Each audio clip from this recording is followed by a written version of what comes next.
Welcome to Tough Talk. My guest today is Mr. Narayana Murthy, an icon, a scholar, a gentleman, and a keen observer of India, and an even keener practitioner. Welcome to the show, Mr. Murthy. Thanks, Suji. It's always a pleasure to spend time with you. Pleasure to have you, sir. And you've just published a book, A Better India, A Better World.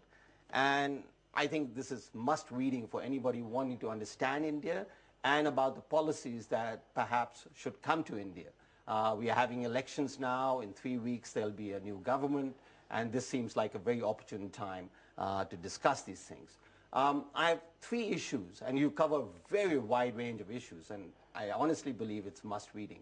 That the 3 issues that I think I would like to concentrate on is education, which is very important. You want the Knowledge Commission, etc. Sure. Corruption, and then getting to what kind of policies that we can expect or should expect when the government comes into place. But before I get there, you know, we've just passed through an economic crisis. We are still passing through an economic crisis of dimensions that the world has not seen, that we have not seen. And, you know, over the last 20 years, we had heard that whenever there's a crisis, that's when India reforms. Did you see any reforms of any kind whatsoever over the last 2 years? There has been some slow improvement, but yes, by and large, you're right. We haven't seen the same level of alacrity that we saw in 1991. That was in some way a true crisis because our foreign exchange position went down to 15 days, and today that's not so. So in that sense, I suppose there is not crisis enough for us to be goaded into action. But what accounts for the fact that basically after that thrust of reforms, and that's in the economic sphere, and we'll get to the political sphere in a few minutes, we haven't had too much reforms. We've seemed to be stuck. Or is that unfair? No, I think whatever we have done in telecommunications, in banking, a little bit in insurance, etc., and a little bit in retail, these are all piecemeal reforms.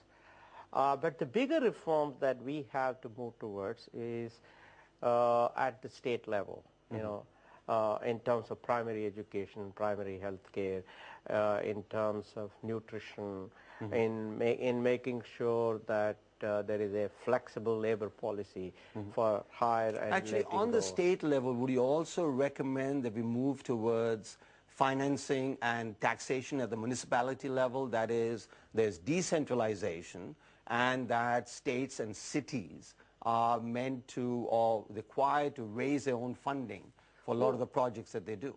Oh, absolutely, absolutely. And do we think we get there? I hope we do, you know, because as you know, Rajiv Gandhi started the Panchayat Raj movement, and Mr. Narasimha Rao enacted it in Parliament. But I was talking to my friend Arvind Kejriwal today, and he was telling me how India was truly democratic in the sense that every village was fully empowered to take decisions. I believe in Siddhartha's time, Buddha's time, when his father and Prince Siddhartha both opposed a certain legislation at the village level, the villagers overruled them and then said, no, we have to be in charge of our destiny and this is what we will do, and they agreed.